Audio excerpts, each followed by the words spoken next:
ఎమ్మెగనూరులో మాజీ మంత్రి బివి మోహన్ రెడ్డి 13వ వర్ధంతి వేడుకలను ఎమ్మెల్యే జయనాగేశ్వర రెడ్డి నిర్వహించారు. ముందుగా ఉలిగిదగొండలోని తన తండ్రి బివి మోహన్ రెడ్డి సమాధికి నివాళులర్పించారు. అనంతరం ఎమ్మెగనూరు సోమప్ప సర్కిల్లో వర్ధంతి వేడుకలు చేపట్టారు.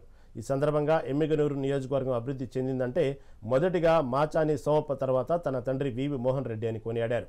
నియోజకవర్గాన్ని ఎంతో అభివృద్ధి చేశారని, ఆయన బాటలోనే నేను కూడా నడుస్తానని ఎమ్మెల్యే జయనాగేశ్వర రెడ్డి తెలిపారు. ఈ కార్యక్రమానికి పెద్ద సంఖ్యలో టీడీపీ నాయకులు, కార్యకర్తలు పాల్గొన్నారు. కర్నూలులో మాజీ మంత్రి బివి మోహన్ రెడ్డి వేడుకలను పాల్గొన్నారు జయనాగేశ్వర రెడ్డి.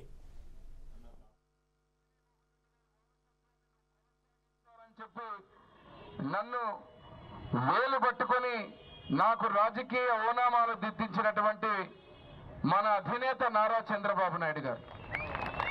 మరి అటువంటి పరిస్థితిలో నా తండ్రి గారు మరణిస్తారన్న వార్తని ఒక డాక్టర్గా నాకు సంవత్సరం క్రితమే తెలిసిన పరిస్థితిలో, మీకందరికీ జ్ఞాపకం ఉంటే ఇదే ఎమ్మెగనూరు నియోజకవర్గంలో 2012లో బై ఎలక్షన్ వస్తే ఆ బై ఎలక్షన్కు ఎన్నికల ముందు నెలన్నర రోజుల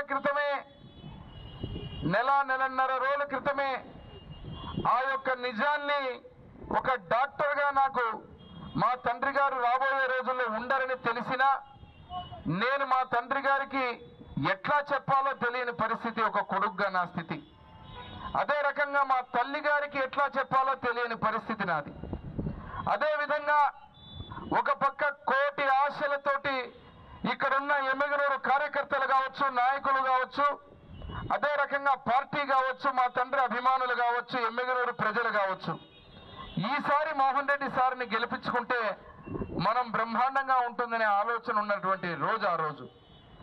అటువంటి సమయంలో సంవత్సరం పాటు ఆయన ఆరోగ్యాన్ని, అదే రకంగా ఆయన ఆరోగ్యాన్ని చూసుకుంటూ ఆయన ఆరోగ్యంతో పాటు ఇక్కడ జరుగుతున్న ఎన్నికకు మీ అందరితో అనుబంధం ఏర్పడే